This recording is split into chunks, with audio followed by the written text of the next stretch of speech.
Bruce, pour Orange France, vous êtes aussi en visioconférence. Alors, c'est près, Orange, le groupe, c'est près de 260 millions de clients dans 26 pays, dont 82 000 en France, hein, si je ne me trompe pas dans les chiffres, des clients qui sont ultra équipés et connectés, et encore plus avec les épisodes de télétravail qu'on a tous connus, ce qui renforce de facto la dynamique commerciale.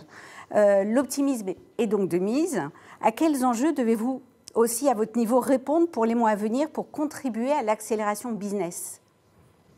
Oui, Majda, c'est vrai que nous sommes un des secteurs un petit peu épargnés par cette crise, même si en tant qu'opérateur de réseau, je rappelle quand même qu'Orange a quand même perdu beaucoup de chiffre d'affaires pour des raisons de baisse touristique hein, qu'exprimait justement Patrick, puisque en termes de roaming, vous savez, quand on a beaucoup de voyageurs, forcément, ça augmente le chiffre d'affaires d'un opérateur de ces étrangers qui viennent sur le sol français et d'autres sols. En revanche, ce qui s'est passé, comme vous l'avez très bien dit, c'est qu'il y a eu un usage très important, une augmentation des usages. Il y a eu 30% de trafic en plus Internet pendant le confinement. Les citoyens se sont aperçus de la nécessité absolue d'avoir une connexion très bonne chez eux. Et donc ça nous a permis effectivement d'augmenter fortement notre chiffre d'affaires, donc de compenser en fait cette perte de roaming en augmentant fortement notre chiffre d'affaires sur la fibre, d'ailleurs de tous les opérateurs. On a même eu des ventes records, on a eu à peu près 388 000 ventes nettes sur T4 2020.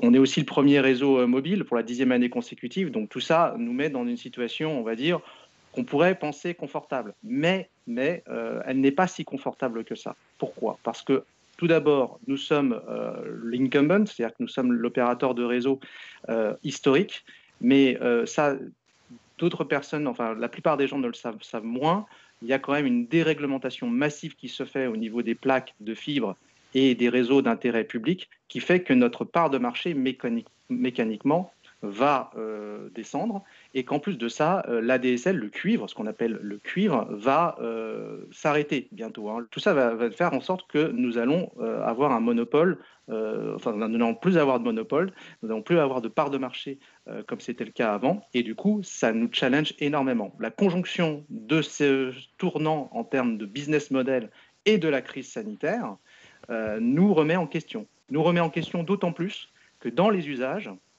comme je vous l'ai dit, les usages digitaux ont fortement augmenté. Même les usages réseaux sociaux ont augmenté de 30 à 40%.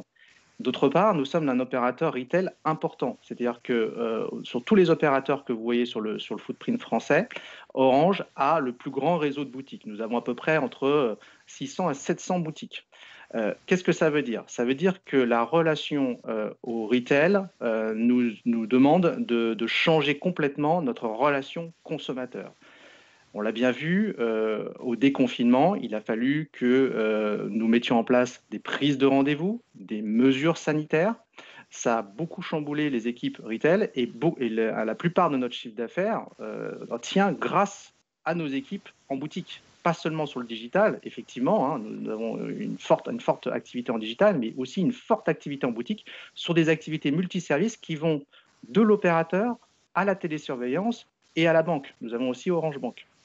Tout cela fait en sorte que eh bien, notre trafic a énormément baissé en retail du fait du confinement et qu'avec les réouvertures, eh bien, on doit se réinventer parce que les personnes, les citoyens, les consommateurs, nos clients, avant d'aller en boutique, et ce n'est pas seulement le cas pour Orange, mais pour l'ensemble des marques qui ont un retail, prennent des informations en amont du rendez-vous, vont de plus en plus sur les réseaux sociaux, sur Google pour s'informer. Hein. Je rappelle que plus de la moitié des recherches sur Google se font de manière locale et que du coup, nous devons gérer cette avant-vente et cette après-vente en boutique. Et ça change énormément de choses dans notre rapport à nos clients.